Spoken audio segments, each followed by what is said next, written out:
ہیں لوگ سہولت حاصل کر ایک سوال ہے، میں نے پچھلے دنوں آپ کی کوئی ویڈیو دیکھی تھی، کوئی پرانی گاڑیوں کو رنگ روغن کر کے آپ لوگ کھڑا کر رہے تھے اور کچھ فوٹو شوٹو بن رہی تھی، حافظ نعیم الرحمان صاحب بھی تھے، یہ کیا معاملہ تھا؟ ٹاؤنس کی گاڑیاں واڑی تھیں؟ دیکھیے ابھی تو میں نے آپ کو پارکوں کا بتایا ہے اور اوپن ایئر جم کا بتایا ہے. صحیح ہے.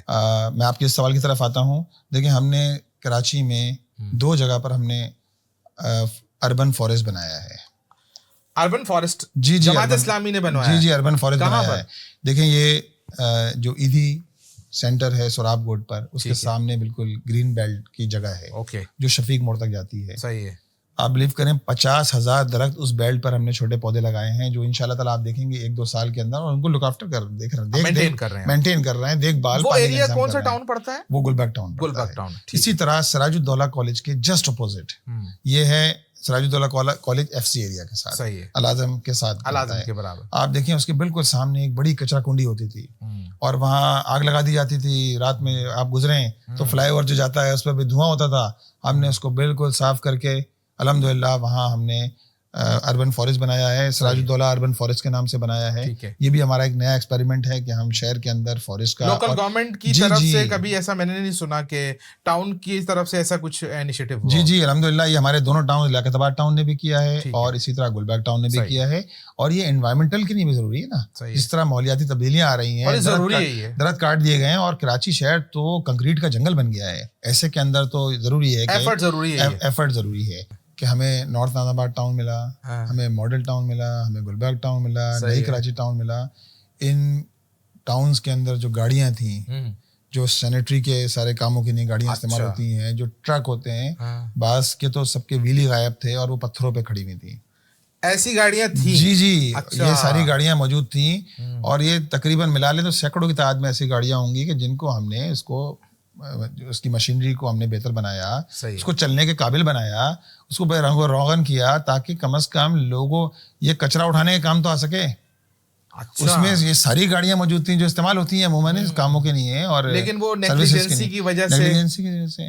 اور آپ کو یہ جان کر بھی حیرت ہوگی کہ ان سب کی جو ٹرک کھڑے ہوئے ہیں، جو گاڑیاں کھڑی ہوئی ہیں، ان کے پیٹرول بھی جاتے رہتے ہیں. اچھا سب چیزیں جلتی، گاڑی کھڑی ہوئی ہے جی پتھروں پہ کھڑی ہوئی ہے، جی بلاکس پہ کھڑی ہے اور پیٹرول اس کا پیٹرول بھی جا رہا ہے، سب کچھ ہو رہا ہے، مینٹیننس بھی جا رہی ہے، سب کچھ جا رہی ہے مینٹیننس. تو ہم نے الحمدللہ اس کو سڑک پر لے کر آئے. گردن سے پکڑا جو یہ جاری کر رہے تھے، پکڑا ٹاؤن چیئرمین نے، بھائی یہ کیا کر رہے تھے؟ اس وقت تو ہم نے گاڑی کو رینوویٹ کرایا کم از کم گاڑی اس کے بعد جو ہے وہ ٹھیک ہونے کے بعد جو ہے وہ سڑک پر آ جائے تو یہی بڑا کام ہوگا. اور پھر ہم گھوسٹ لوگوں کو تلاش بھی کر رہے ہیں نا. اچھا تو اس میں بھی گھوسٹ لوگ ہی کہیں نہ کہیں انوالو ہوتے ہیں. جی عملے میں سے اچھی بڑی تعداد تو وہ ہے جو انہیں لوگوں پر مشتمل ہے کہ جو سارے کام کرتے رہے. بلدیاتی انتخابات سے قبل آپ کا ایک نیریٹو تھا، منشور تھا، آپ نے شاید یہ گمان کیا تھا کہ اقتدار ملنے کے بعد چاہے وہ 7-8 ٹاؤن 9 ٹاؤن ہیں، آج آپ کی شکایتیں بتا رہی ہیں، آپ کے شکوے بتا رہے ہیں کہ اس نظام کے اندر کوئی نہ کوئی گڑبڑ تو موجود ہے. تو پھر تو ایم کیو ایم پاکستان کا اس نظام کی الیکشن کا بائیکاٹ کرنے کا فیصلہ درست تھا.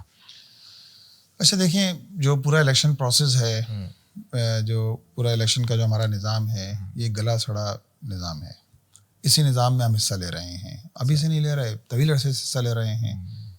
آپ دیکھیں پری پول ریگنگ، پوسٹ پول ڈے ریگنگ، آفٹر پول ریگنگ، یہی ہے نا سب کچھ. چلے وہ تو فیصلہ آپ الیکشن کمیشن اور عدالتوں میں کر رہے ہیں. یہ سارا نظام ہے، اسی نظام کے اندر ہم نے حصہ لیا، ہم نے پوری کمپین چلائی، حصہ لیا. اور میں بتاؤں کہ ایم کیو ایم بھی اس سے پہلے اسی نظام کا حصہ تھی. لیکن ایک بات دیکھیں، ساری شکایتیں اپنی جگہ، لیکن ہم نے یہ کہا تھا کہ ہم جو اختیارات ہمارے پاس موجود ہیں، جو وسائل ہمارے پاس موجود ہیں، انشاءاللہ اختیار سے بڑھ کر کام کریں گے. یہ حافظ نعیم الرحمان صاحب نے بات کی تھی. جو وسائل ہیں انشاءاللہ تعالیٰ اسی وسائل کے اندر ہم ڈیولپمنٹ کر کے دکھائیں گے. اگر آپ کے پاس ول ہے تو آپ راستہ نکال سکتے ہیں. تو الحمدللہ ہم نے اس بات کو ثابت کر دیا ہے. کم از کم ان 9 ٹاؤنز کے اندر ہم نے ایک مختصر وقت میں یہ ثابت کر دیا ہے کہ اگر آپ کے پاس ول ہو اور آپ امانت داری اور دیانت داری کے ساتھ کام کرنے کا جذبہ رکھتے ہوں تو آپ راستہ نکال سکتے ہیں. الحمدللہ ہم نے اس پورے عمل کے اندر جو ہے وہ اس بات کو ثابت کر دیا ہے کہ اگر آج بھی شہر جماعت اسلامی کے پاس ہوتا تو یہ منظرنامہ نہیں ہوتا جو اس وقت شہر کا منظرنامہ ہے. پورا شہر جو ہے وہ ایک طرح کا کھنڈرات کا منظر پیش کر رہا ہے. اور پچھلے دنوں اسمبلی میں کسی نے کہا کہ ہم چاہتے ہیں کہ مونجو دڑو جو ہے وہ سارے اسمبلی کے ممبران کو گھمانے لے کے جائیں. تو ہمارے ایک ممبر جو ایک ہی ممبر ہے ہمارے جو کسی طرح فارم 45 بچا پائے, فاروق فرحان صاحب نے کہا کہ مونجو دڑو جانے کی ضرورت نہیں ہے. ٹھیک ہے, کراچی کے ہوتے ہوئے ہم یہیں جو ہے مونجو دڑو سے مستفید ہو رہے ہیں. اس وقت تو شہر مونجو دڑو کا منظر پیش کر رہا ہے. مطلب آپ کہہ رہے ہیں کراچی کو مونجو دڑو پکارا جائے, کراچی نہ پکارا جائے, کم از کم اس صورتحال. تو میرا ایک سوال ہے کیٹیگورک, اس کا کیٹیگورک پھر اگر آپ مجھے جواب دیں کہ جو بھی لوکل گورنمنٹ کا جو نظام جس کو دیکھ کر آپ نے الیکشن میں حصہ لیا تھا اور آپ کے ٹاؤن چیئرمین اور یو سی چیئرمین منتخب ہوئے, تو اس کے اندر کوئی سکم موجود تھا یا ابھی آپ کو اختیارات ابھی نہیں مل رہے؟ جیسے کہ ایم کیو ایم کے میئر بھی شکوہ کرتے تھے کہ انہیں صوبائی گورنمنٹ اختیار نہیں دیتی. آج آپ شکایت کر رہے ہیں کہ آپ کو میئر اختیار نہیں دیتے. دیکھیں, ہم اختیارات کے جہاں تک تعلق ہے, ہم تو یہ کہتے ہیں کہ ڈیوالوشن آف پاور ہونا چاہیے. پاور کی یہ بلدیاتی ادارے تو یہی ہے نا کہ جو جمہوریت کی نرسری ہیں. صحیح ہے. چاہے اسٹوڈنٹ یونین ہو یا بلدیاتی ادارے ہوں, یہ تو جمہوریت کی نرسری ہیں. صحیح ہے. عملاً یہ ہے کہ کوئی بھی حکومت ہو, میں پیپلز پارٹی کی صرف بات نہیں کر رہا, کوئی بھی ہو, چاہے مسلم لیگ نون ہو, ایون اور بھی پی ٹی آئی بھی رہی, اختیارات دینے کے لیے تیار نہیں ہے. نچلی سطح پر جو ہے لوگوں کو با اختیار کرنے کے لیے تیار نہیں ہے, اور ڈیولوشن آف پاور کے لیے تیار بھی نہیں ہے. کراچی کا مسئلہ اس وقت ایک بڑا مسئلہ کیا ہے کہ ایک طرف کے ایم سی ہے اور وہ ٹاؤن کو آن بورڈ لینے کے لیے تیار ہی نہیں ہے. یعنی کچرا اٹھانا, کیا چاہتے ہیں نہیں, کچرا اٹھانا پیپلز پارٹی کی ذمہ ہے. گٹر کا ڈھکن پیپلز پارٹی دے گی, سیوریج کا نظام پیپلز پارٹی کے ہاتھ میں ہے, آپ چاہتے ہیں کہ پانی کا نظام ان کے ہاتھ میں ہے, لیکن ایک کام بھی نہیں ہو کے دے رہا. نہیں, لیکن یہ بات تو آپ کو الیکشن سے پہلے پتا تھی نا. نہیں, ایک کام بھی ہو کے نہیں دے رہا. اور ہم نے تو الیکشن میں گئے الحمدللہ. دیکھیں ایم کیو ایم کا تو معاملہ یہ ہے, اگر آپ نے ایم کیو ایم کی بات کری نا کہ ایم کیو ایم نے بائیکاٹ کر دیا, اور ایم کیو ایم نے بائیکاٹ کر دیا, ایم کیو ایم ہی تو اس سارے جو آخری دن تک ایم کیو ایم اور پیپلز پارٹی مل کر سازش کرتے رہے, آخری رات تک یہ سازش کرتے رہے کہ بلدیاتی انتخابات نہ ہو. یہ تو جماعت اسلامی تھی کہ 2020 سے لے کر 2020 اگست میں بلدیات جو ہے وہ ڈیوالو ہو گئی تھیں, وسیم اختر صاحب کی ٹینور مکمل ہو گئی تھی. تو 2021 میں انتخاب نہیں کرائے, اور ہم 2022 کے اندر تقریباً 2.5 سال انتخابات نہیں کرائے. تو یہ تو جماعت اسلامی پیچھے لگی رہی. اگر ہم پیچھے نہیں لگتے, ہم ان کو چیز نہیں کرتے پیپلز پارٹی کو, تو یہ بھی نہیں ہوتا. اور آخری یعنی 48 گھنٹے پہلے بھی شرجیل میمن صاحب اور مصطفیٰ کمال صاحب, فاروق ستار صاحب کھڑے ہو کے پریس کانفرنس کر رہے تھے کہ جی انتخابات نہیں ہو رہے. یعنی لوگوں کو بالکل انہوں نے ایک مخمصے میں ڈالا ہوا تھا, جس کے اثرات بھی ظاہر بات ہے کہیں نہ کہیں محسوس ہوتے ہیں.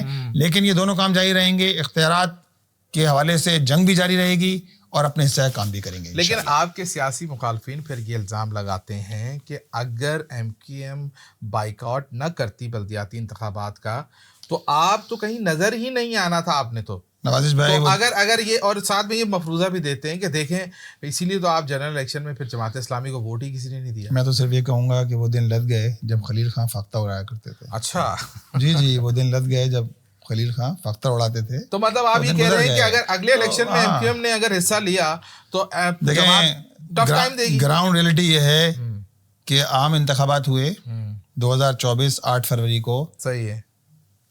2,000 ووٹ ملے. ایک ایم کیو ایم نے اس شہر سے ایک بھی سیٹ نہیں جیتی. آپ کہہ سکتے ہیں ساری سیٹیں جیت گئے. 15 صوبہ قومی اسمبلی کی سیٹیں جیت گئے, 7 پیپلز پارٹی کو دے دی گئیں فارم 47 کے ذریعے. آپ یقین جانیں جس جگہ ہم بیٹھے ہوئے ہیں یہاں جنید مکاتی صاحب 4 مرتبہ چیئرمین رہے ہیں, 4تھی مرتبہ چیئرمین بنے ہیں. کافی پرانا ان کا وہ 30,000 ووٹ لے کر 29,800 ووٹ ان کے تھے, اور ان کے بعد پی ٹی آئی کا کینڈیڈیٹ تھا. ایم کیو ایم کے کینڈیڈیٹ کو کتنے ووٹ ملے تھے؟ 3,200 ووٹ. آپ کو پتا کیا ہوا؟ 1 0 بڑھا دیا گیا, 32,000 ہو گئے. اور 29,000 والا جس کے پاس فارم 45 موجود تھے, آج بھی ہم ٹریبونل کے اندر موجود ہیں. صحیح ہے. ایم کیو ایم کی حقیقت تو اس وقت یہ ہے کہ 2001 پولنگ کراچی کے اندر تقریباً 5,500 پولنگ اسٹیشن ہیں, ایک پولنگ اسٹیشن پہ نہیں جیت سکیں. 4تھا نمبر, 5واں نمبر, 6ٹھا نمبر. مطلب آپ ٹف ٹائم دیں گے اگر اگلے انتخابات میں سامنے بھی تو ٹف ٹائم دیں گے.